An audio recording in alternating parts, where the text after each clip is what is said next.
Welcome to our channel. நம்ம இன்றைக்கி பார்க்க போகிறது ஸ்டஃப்டு சிக்கன் பீஸா. ரொம்ப ஈஸியாக பண்ணிடலாம். கண்டிப்பாக ட்ரை பண்ணி பாருங்கள். ரொம்ப டேஸ்ட்டாக இருக்கும். லைக் பண்ணுங்கள், ஷேர் பண்ணுங்கள், சப்ஸ்கிரைப் பண்ணுங்கள், கூட பெல் ஐகானையும் கிளிக் பண்ணுங்கள். வாங்க வீடியோ பார்க்கலாம். இப்போது நம்ம ஈஸ்ட் ஒரு அரை டீஸ்பூன் சேர்த்துக்கலாம். 1/2 டீஸ்பூன், ஒரு 1/4 டீஸ்பூன் உப்பு, ஒரு டீஸ்பூன் சுகர், ஒரு 1/4 கப்பு பால், இதெல்லாம் சேர்த்து நம்ம இதை ஆக்டிவ் ஆக விட்டுடலாம். வெதுப்பாக பால் சேர்த்துக்கோங்க, அப்போ தான் சீக்கிரமாக ஆக்டிவ் ஆகும் ஈஸ்ட்டு. இப்போ நம்ம ஒரு 5 நிமிஷத்துலேருந்து 10 நிமிஷம் இதை மூடி வச்சா ஈஸ்ட் ஆக்டிவ் ஆகிடும். அதுக்குள்ளே நம்ம இந்த மசாலா ரெடி பண்ணிடலாம் ஸ்டஃபிங்க்கு. இப்போ நம்ம சிக்கனை குட்டி குட்டியாக கட் பண்ணிக்கலாம்.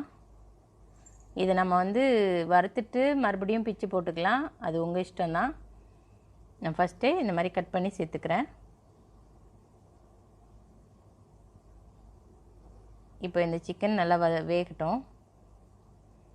இதில் எவ்வளோ எண்ணெய் ஊற்றிருக்கேன்னா ஒரு டேபிள் ஸ்பூன், 2 ஸ்பூன், ஒரு டேபிள் ஸ்பூன், அதாவது 2 ஸ்பூன் எண்ணெய் ஊற்றிருக்கேன். மிளகாத்தூள் ஒரு அரை டீஸ்பூன், கரம் மசாலா ஒரு 1/2 டீஸ்பூன் சேர்த்துருக்கேன். அப்புறம் இதுக்கு பெப்பர் ஒரு அரை டீஸ்பூன் சேர்த்துக்கலாம். இதுக்கு நம்ம இஞ்சி பூண்டு சேர்க்க போகிறதில்ல, அதனால் இன்னும் கொஞ்சம் நம்ம கரம் மசாலா மட்டும் இன்னும் கொஞ்சம் ஒரு அரை டீஸ்பூன் சேர்த்துக்கலாம். இதை நல்லா வதக்கி வேக வச்சுருவோம். சிக்கன் டக்குன்னு வெந்துடும், அதனால் ஒன்றும் பிரச்சனை இல்லை. ஒரு 5 நிமிஷத்தில் வேக வச்சிடலாம். 5 நிமிஷத்தில், ஏன்னா குட்டி குட்டியாக வேறு நம்ம கட் பண்ணியிருக்கோம். எப்படியும் ஒரு 5 நிமிஷத்துலேருந்து 10 நிமிஷத்தில் ரெடி ஆயிரும். இந்த ஸ்டேஜில் நான் ஒரு முழு வெங்காயத்தை குட்டி குட்டியாக கட் பண்ணி சேர்த்துருக்கேன். இது ரொம்ப வதங்கணும்னு அவசியம் இல்லை, ஓரளவுக்கு நமக்கு வாயில் கிடைக்கிற அளவுக்கு இருந்தால் போதும். இதுக்கு தேவையான கொத்தமல்லி சேர்த்துக்கலாம்.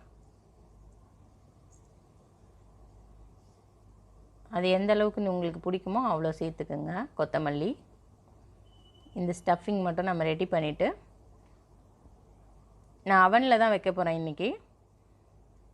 நீங்கள் குக்கரில் வைக்கிறீங்கன்னா குக்கரில் ப்ரீ ஹீட் மாதிரி பண்ணிவிடுங்க. அதாவது கொஞ்ச நேரம் குக்கரில் விசிலோ கேஸ்கெட் எதுவுமே போடாமல் ஒரு 10 நிமிஷம் ஹீட் பண்ணிவிட்டு அதுக்கப்புறம் நம்ம பண்ணுற இதை ஒரு பாத்திரத்தில் வச்சு குக்கர் உள்ளே வச்சு ஒரு 10லேருந்து 20 நிமிஷத்துக்குள்ளே ரெடி ஆயிரும்.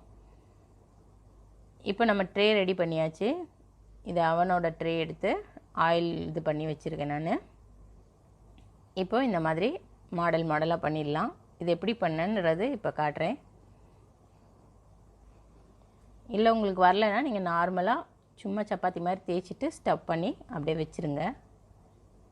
நம்ம சோமோஸ்லாம் மடிப்போம் இல்லையா, அந்த மாதிரி கூட நீங்கள் மடித்து வச்சுக்கலாம், அது உங்களோட இஷ்டம்தான்.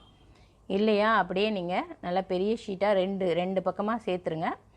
நல்லா சப்பாத்தி மாதிரி ரெண்டையும் பிரித்து தேய்ச்சிட்டு ஒன்றுத்தில் அப்படியே ஸ்டஃப் பண்ணிவிட்டு மேலே அப்படியே இன்னொன்று வச்சு மூடிடுங்க. நம்ம தேங்காய் பண்ணலாம் செய்வோம் இல்லையா, அந்த மாதிரி உள்ள சிக்கன் ஸ்டஃப் வச்சுட்டு வெளியில் நீங்கள் இதை வச்சிடலாம். மேலே நமக்கு தேவையான காய்கறிகள் அப்புறம் சீஸு எல்லாமே சேர்த்துக்கலாம்.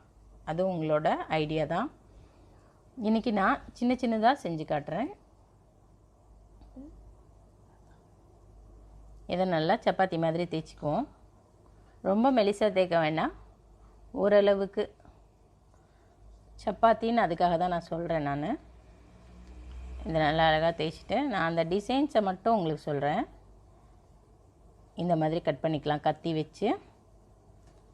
அப்புறம் இது பீஸா கட்டர் இருந்துச்சுன்னா அதை வச்சு கூட நீங்கள் கட் பண்ணிக்கோங்க.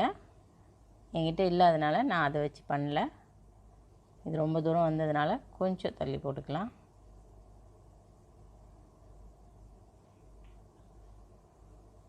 இந்த மாதிரி கத்தியை வச்சே கட் பண்ணி காட்டுறேன் நான்.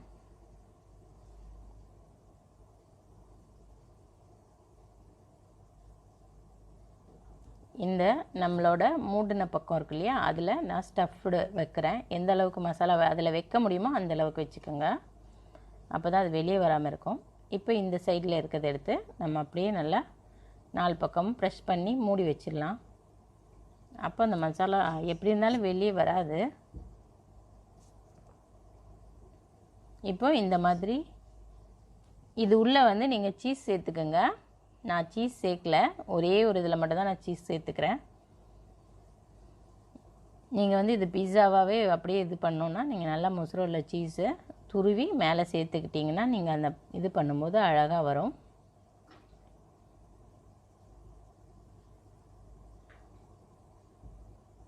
இது எல்லாமே நம்ம வந்து நிறைய இதிலெல்லாம் வரும், அது மாதிரி நம்ம ட்ரை பண்ணியிருக்கோம். இந்த மாதிரி அழகாக கொடுக்கும்போது பார்க்கும்போது அது நல்ல கண்ணுக்கும் ஒரு விருந்தாக இருக்கும், சாப்பிடும்போதும் விருந்தாக இருக்கும். அதுக்காக தான் இதை இப்படியே நம்ம சுருட்டிடலாம்.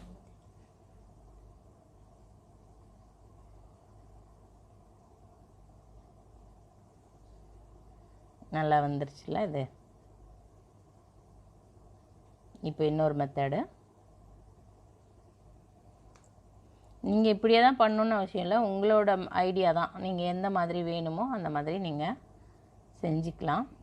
இந்த மாதிரி சப்பாத்தி ஒரு சப்பாத்தி செஞ்சுட்டு அதில் ஃபுல்லாக நீங்கள் ஸ்டஃபிங் வச்சுட்டு மேலே ஒரு சப்பாத்தி வச்சு க்ளோஸ் பண்ணிவிட்டு அப்படியே நீங்கள் தட்டில் வச்சு அவன்லேயோ இல்லை குக்கர்லேயோ வச்சு எடுத்திங்கன்னா சூப்பராக ரெடி ஆயிரும் நம்மளோட ஸ்டஃப்டு பீஸா. இது உள்ள நீங்கள் சீஸு, அப்புறம் வந்து குடமிளகா, கேரட், இது எல்லாமே உங்களோட ஐடியா தான், உங்களோட இதுக்கு தான் என்ன வேணுமோ நீங்கள் ஸ்டஃப் பண்ணிக்கலாம். நான் இன்றைக்கி வெங்காயம் சிக்கன் மட்டும்தான் வச்சு பண்ணுறேன். சீஸ் வந்து மேலே போட்டுக்கோங்க. நான் ஒரே ஒரு இது மட்டும் நான் சீஸ் போட்டு உங்களுக்கு காட்டுறேன்.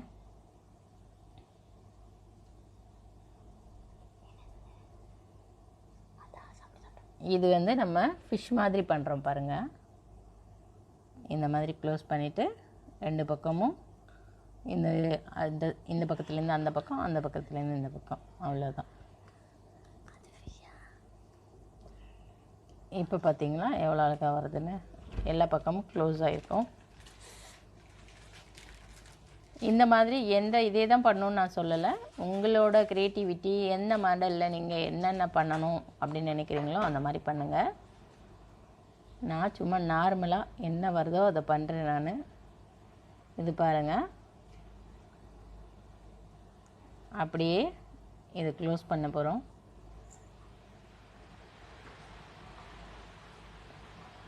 நல்ல சப்பாத்தி மாதிரி ஃபுல்லாக க்ளோஸ் பண்ணிவிட்டு இதை லைட்டாக ப்ரெஸ் பண்ணிடுறேன். இது மாதிரி நீங்கள் சாதாரணமாக செய்யணுன்னா இப்படி கூட செஞ்சுக்கோங்க, ஒன்றும் பிரச்சனை இல்லை. இது மேலே கூட கொஞ்சம் ஹோல் மாதிரி போட்டுட்டிங்கன்னா பார்க்கறதுக்கு கொஞ்சம் இன்னும் அழகாக இருக்கும், அதுக்காக தான். அதுபோல் நம்மளோட உள்ள அந்த மசாலாஸும் நல்லா இதுவாக இருக்கும், மேலேயும் நமக்கு நல்லா கிறிஸ்பியாக இருக்கும்.